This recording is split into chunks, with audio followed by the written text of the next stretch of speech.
નમસ્કાર વિદ્યાર્થી મિત્રો, ધોરણ 10માં વિષય સામાજિક વિજ્ઞાન પ્રિલિમિનરી પરીક્ષા 2021-22 અને બપોર પાડીનું પેપર છે અને તેનું સંપૂર્ણ સોલ્યુશન લઈને આવી ગયા છીએ.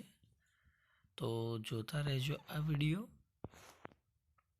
તો શરૂઆત કરીએ વિભાગ એ થી કે નીચે આપેલા પ્રશ્નોના માગ્યા મુજબ ઉત્તર આપો. પ્રત્યેકનો 1 ગુણ છે અને 24 ગુણનો વિભાગ છે. તેમાં યોગ્ય જોડકા જોડો. તો જોડકા જોઈએ તો લાકડાના હિંચકા, તો એના માટે સંખેડા પ્રખ્યાત છે. બીજું જોડકું છે કે 1028 ઋચાઓનો સંગ્રહ, તો ઋગ્વેદમાં છે. ત્રીજું ઊંચા શિખરવાળું મંદિર, તો કે બૃહદેશ્વર મંદિર આવે છે. ચોથું જોડકું જોઈએ તો રાષ્ટ્રીય માનવ સંગ્રહાલય, તો કે ભોપાલમાં આવેલું છે અને પૂર્વેનું માન્ચેસ્ટર એટલે કે અમદાવાદ ગણાય છે. ત્યારબાદ છે કે નીચેના વિધાનો ખરા છે કે ખોટા તે જણાવો. તો છઠ્ઠો વિધાન છે કે હિમાલય પર્વત એ ભૂમિ આકાર છે, તો આ વિધાન સાચું છે. સાતમું, પટ્ટદકલ કેરળ રાજ્યમાં આવેલું છે, તો આ વિધાન ખોટું છે. આઠમું વિધાન છે કાળી જમીન ફળદ્રુપ હોય છે, તો આ વિધાન સાચું છે. નવમું વિધાન છે ગુજરાતમાં માત્ર 3 જ જૈવ આરક્ષિત ક્ષેત્રો છે, તો આ વિધાન ખોટું છે. 10મું વિધાન છે કે ભારતની સડક પ્રણાલી વિશ્વની 3જી મોટી પ્રણાલિકા છે, તો આ વિધાન ખોટું છે. આગળ છે કે યોગ્ય વિકલ્પ પસંદ કરી ખાલી જગ્યા પૂરો.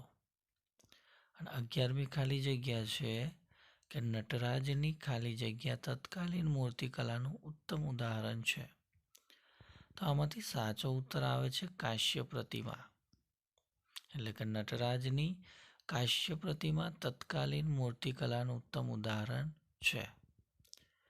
12મો પ્રશ્ન છે કે સરદાર સરોવર યોજના ખાલી જગ્યા નદી પર આવેલી છે, તો સાચો ઉત્તર આવે છે નર્મદા નદી.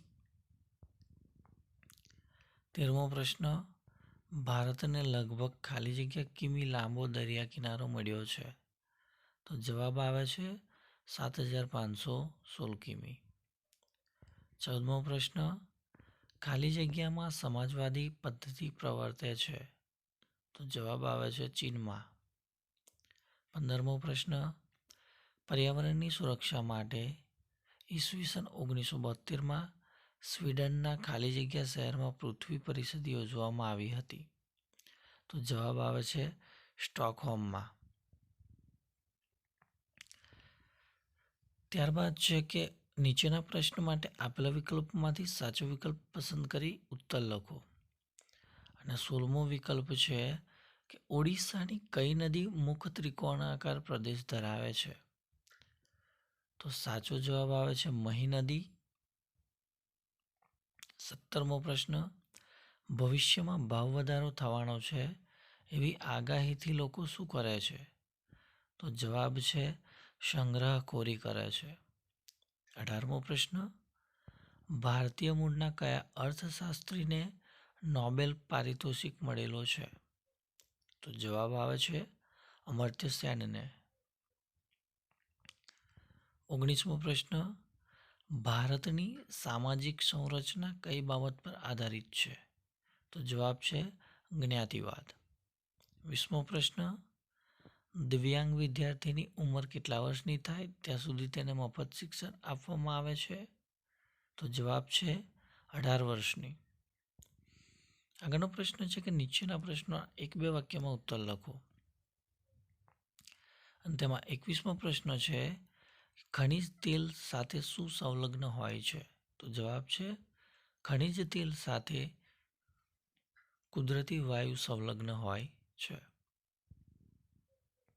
22મો પ્રશ્ન, એલ્યુમિનિયમની કાચી ધાતુ કઈ છે?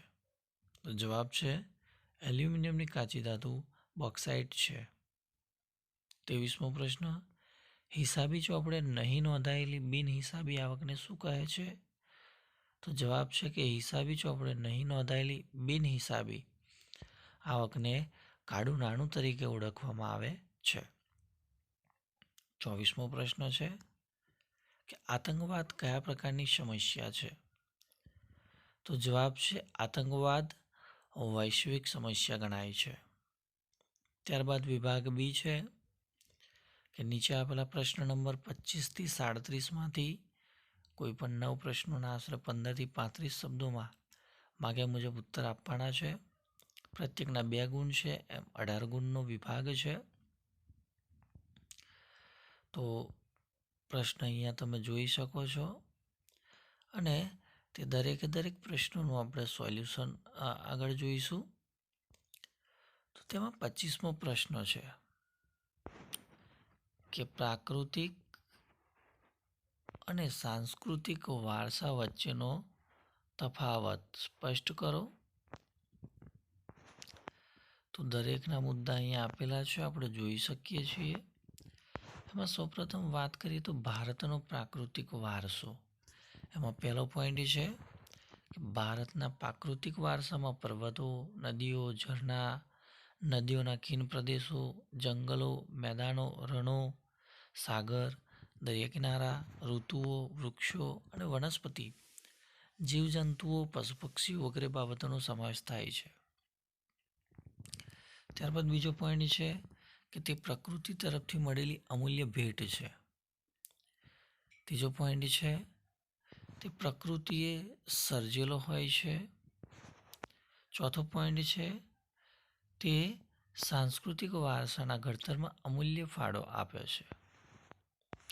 જ્યારે ભારતના સાંસ્કૃતિક વારસાની વાત કરીએ તો ભારતના સાંસ્કૃતિક વારસામાં રાજમહેલો, ઇમારતો, શિલાલેખો, સ્તૂપો, ચૈત્યો, વિહારો, મંદિરો, મસ્જિદ, મકબરા, ગુંબજો, કિલ્લાઓ, દરવાજાઓ, પૌરાણિક અને ઉત્ખનન કરેલા સ્થળો, જળાશયો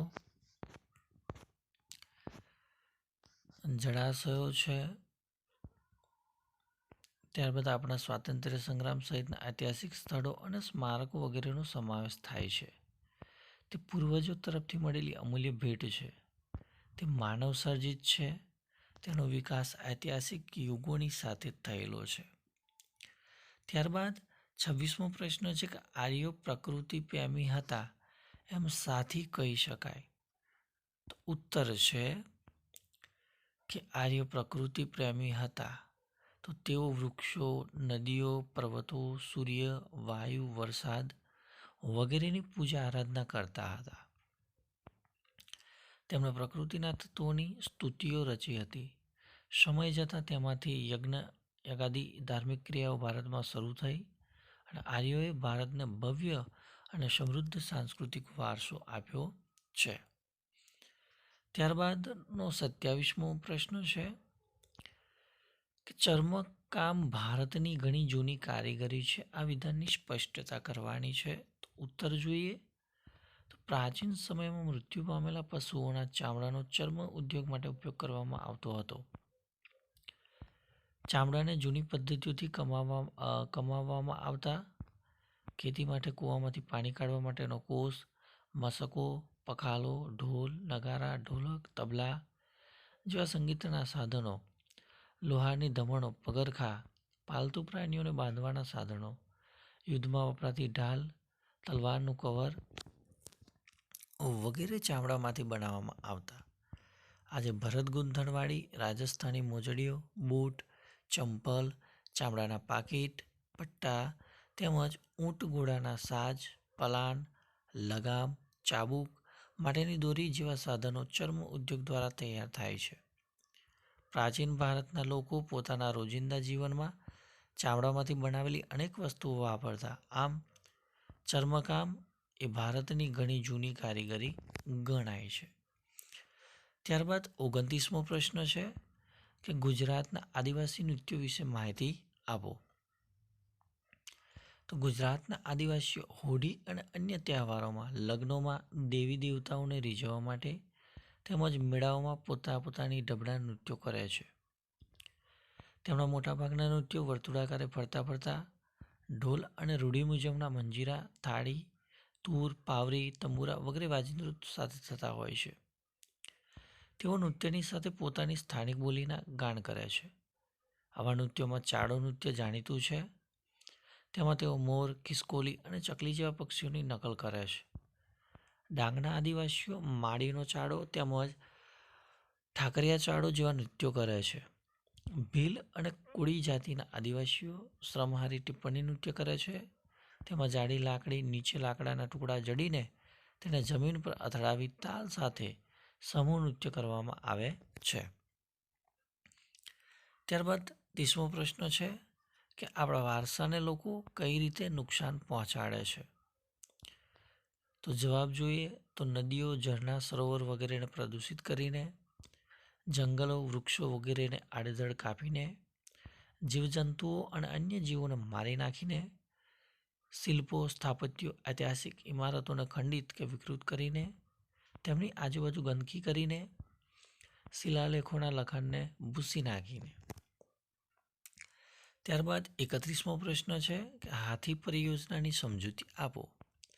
તો હાથીઓને તેમના કુદરતી રહેઠાણોમાં સંરક્ષણ આપવા તેમજ તેમના સ્થળાંતરના માર્ગોનું સંરક્ષણ કરવાના હેતુથી ભારત સરકારે ઈસવીસન 1992માં હાથી પરિયોજના શરૂ કરી છે. આ પરિયોજના અંતર્ગત હાલમાં દેશમાં 26 જેટલા સંરક્ષિત વિસ્તારો છે. આ યોજનાનો અમલ થતાં જંગલોમાં હાથીઓની સંખ્યામાં વધારો થયો છે. આ યોજના અંતર્ગત પાલતુ હાથીઓના પાલન પોષણ માટે કામગીરી કરવામાં આવે છે. 32મો પ્રશ્ન છે કે બહુહેતુક યોજનાની સંકલ્પના સમજાવો. તો નદીઓ પર બંધ બાંધી મોટા જળાશયો બનાવવા અને તેના પાણીનો ઉપયોગ સિંચાઈ, જળવિદ્યુત ઉત્પાદન, પૂર નિયંત્રણ, જમીન ધોવાણનું નિયંત્રણ, આંતરિક પરિવહન, મત્સ્ય ઉદ્યોગ, મનોરંજન વગેરે હેતુઓ માટે કરવાની યોજનાઓને બહુહેતુક યોજના તરીકે ઓળખવામાં આવે છે. ત્યારબાદ 33મો પ્રશ્ન છે કે આધુનિક યુગને ખનિજ યુગ કહે છે, શા માટે? તો જવાબ છે કે માનવીની લગભગ બધી જ પ્રવૃત્તિઓ સાથે ખનિજોમાંથી બનાવેલા સાધનો સંકળાયેલા છે. નાની ટાંકડીથી માંડી વિરાટ કદના યંત્રો, વાહનો વગેરે ખનિજોમાંથી બને છે. ઔદ્યોગિક ક્રાંતિ પછી ખનિજોનું મહત્વ ઘણું વધી ગયું છે. આજના તમામ વિકસિત રાષ્ટ્રો ખનિજોના વૈવિધ્ય અને સમૃદ્ધિ તથા તેના ઉપયોગ માટે આધુનિક જ્ઞાન અને તકનીકી વિકાસના કારણે સમૃદ્ધ થયા છે. તેથી આધુનિક યુગને ખનિજ યુગ પણ કહેવામાં આવે છે. ત્યારબાદ 34મો પ્રશ્ન છે કે ધાતુમય ખનિજોનું વર્ગીકરણ કરો. તો તમે વર્ગીકરણ જોઈ શકો છો. પહેલા નંબર પર છે કિંમતી ધાતુમય ખનિજો, સોનું, રૂપું, પ્લેટિનમ. બીજું છે કે વજનમાં હલકી એવી ધાતુમય ખનિજો જેમ કે મેગ્નેશિયમ, બોક્સાઇટ, ટાઇટેનિયમ વગેરે. સામાન્ય ઉપયોગમાં લેવાતા ખનિજો જેમ કે લોખંડ, તાંબુ, સીસુ, જસત, કલાય, નિકલ. ચોથું છે મિશ્ર ધાતુ બનાવવા વપરાતા ખનિજો જેમ કે મેંગનીઝ, ક્રોમિયમ, ટંગસ્ટન, વેનેડિયમ વગેરે.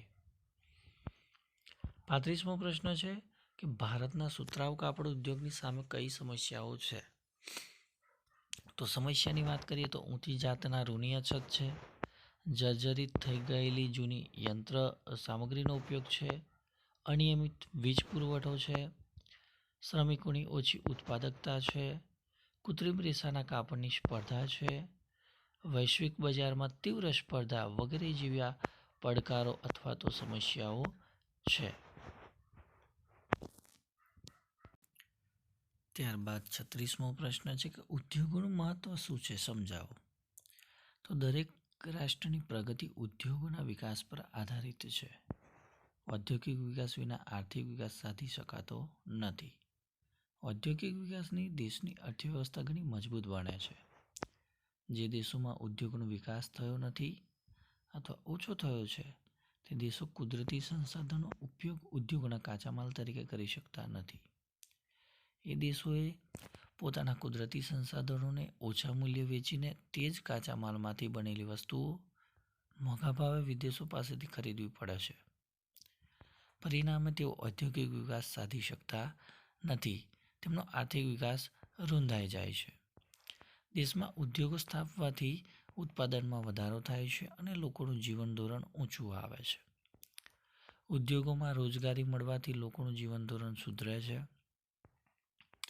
ઉદ્યોગોમાં કામ કરતા લોકોનું તકનીકી જ્ઞાન વધે છે, તે સાથે તેમની ઉત્પાદક ક્ષમતા, આવક અને ખરીદ શક્તિ પણ વધે છે. આમ થવાથી રાષ્ટ્રનો આર્થિક વિકાસ થાય છે અને ભારતમાં રાષ્ટ્રીય ઉત્પાદનના ઉદ્યોગોનો ફાળો લગભગ 29% જેટલો છે, જે ઉદ્યોગોનું મહત્વ દર્શાવે છે. 37મો પ્રશ્ન છે કે ગુણવત્તા માનક ઓળખી તે સંસ્થા વિશે લખવાનું છે. તો ઉત્પાદનોની ગુણવત્તાની ચકાસણી કરવા માટે ભારત સરકારે ઈસવીસન 1947માં ઇન્ડિયન સ્ટાન્ડર્ડ ઇન્સ્ટિટ્યૂટ એટલે કે ISI નામની સંસ્થા સ્થાપી હતી, જે હવે માનક પથ પ્રદર્શક એટલે કે બ્યુરો ઓફ ઇન્ડિયન સ્ટાન્ડર્ડ BISના નામે ઓળખવામાં આવે છે. તો તમે અહીંયા BIS સંસ્થાનો લોગો પણ જોઈ શકો છો કે પોતાની માલની યોગ્ય ગુણવત્તા ધરાવતા ઉત્પાદનોને ISI માર્ક વાપરવાનો પરવાનો આપવામાં આવે છે. હવે વિદ્યાર્થી મિત્રો વિભાગ Cની વાત કરીએ તો નીચે આપેલા પ્રશ્ન નંબર 38 થી 46માંથી કોઈ પણ 6 પ્રશ્નોના આશરે 60 થી 80 શબ્દોમાં મુદ્દાસર ઉત્તર આપવાના છે. પ્રત્યેકના 3 ગુણ છે, એમ 18 ગુણનો આ વિભાગ છે. તો 38મો પ્રશ્ન છે કે લોથલ ભારતનું અગત્યનું બંદર ગણાય છે. તો આ વિધાન સમજાવો.